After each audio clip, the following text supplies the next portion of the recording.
The same day that 150 Afghan civilians were reported killed in US carpet bombing, a demonstration in London showed the scale of popular opposition to the war. The organisers estimated that over 50,000 people marched on Sunday to call for peace. Shahida Ali came with the organisation Muslims for Justice and Peace. Tony Blair has said time and again, this is, he's trying to win the hearts and minds. You don't win the hearts and minds of people by chucking bombs at them.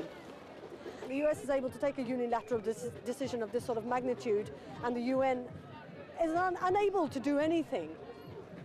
What is the UN there for? Something terrible occurred on September the 11th. We need to look at the root causes of why this sort of terrorism is occurring. Kieran Gendro had just arrived in London from the USA. I actually came across it by surprise. I just flew in this morning, and it's something I support very much, and I don't see a lot of in the United States. Dissent is a cornerstone of our society, is a cornerstone of our democracy. Unfortunately, America tends to fall short on dialogue and falls more to quick fix, quick action solutions. If you're not with us, you're against us. That the world is reduced to two simple factors, and I don't believe that. It's my first day here in London, and this is how I'm going to spend it. What do we want? Stop the war! When do we want it? Now! We came down because to stop the war, because we disagree with what they're doing to all the people in Afghanistan. After gathering in Hyde Park, the spirited demonstration set off through London's West End to a rally in Trafalgar Square.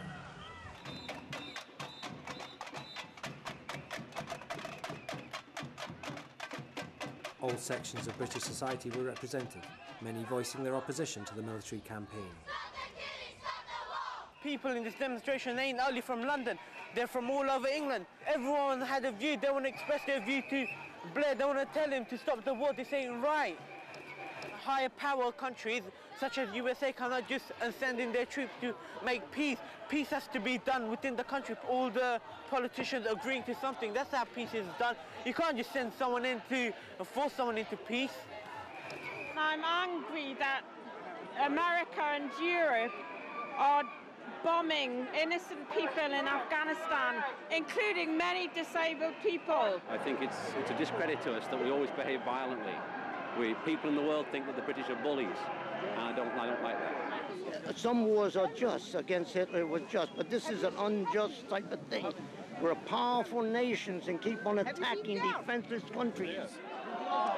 There's a profound danger of proliferation now.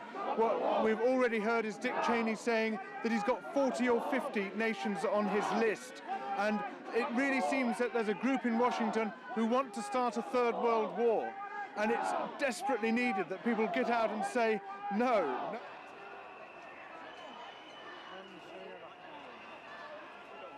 Bianca Jagger, Tariq Ali and Yvonne Ridley, the Express journalist captured by the Taliban in September, were among the campaigners speaking at the rally. One of the villages that I visited was called Karma. It was a village not even the size of this square. That village has gone. It no longer exists. For 3 days the Americans bombed that village. There was nothing of any military significance in that village. There were no Taliban in that village. Why the hell did they bomb that village? What is happening now in Afghanistan is terrorism. Everybody knows that. Tony Benn is a veteran activist and former government minister. He recently resigned as a Labour MP. We've really got to restore the United Nations to a central role, have an international tribunal where people who are accused of war crimes can be tried properly, applying to all countries so American citizens would be liable like everybody else. We today are building a world peace movement. Today was one of the biggest demonstrations I've ever attended, and I've been here for 50 years speaking.